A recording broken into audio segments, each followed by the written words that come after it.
สับปูสับปลาอยู่แบบพอเพียงเลี้ยงเป็ดเลี้ยงไก่ห่านก็เลี้ยง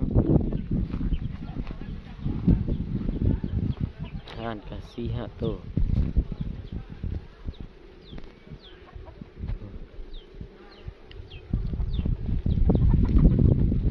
หมูก็เลี้ยงไก่ก็เลี้ยง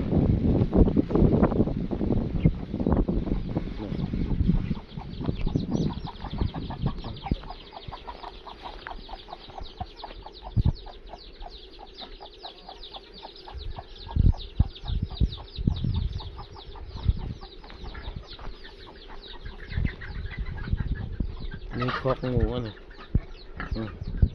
สบายดีบ่ฮะ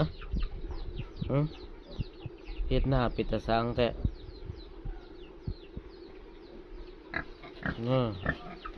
ลมกันดีๆบ่เป็นบ่ฮะพูนโน่นเฮ็ดหน้าปิดตาสังแท้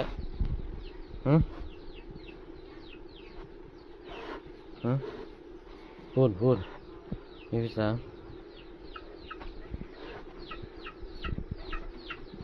นี่อันนี้ก็กินจนอิ่มไปบ่เป็นบ่ไปไม่เป็น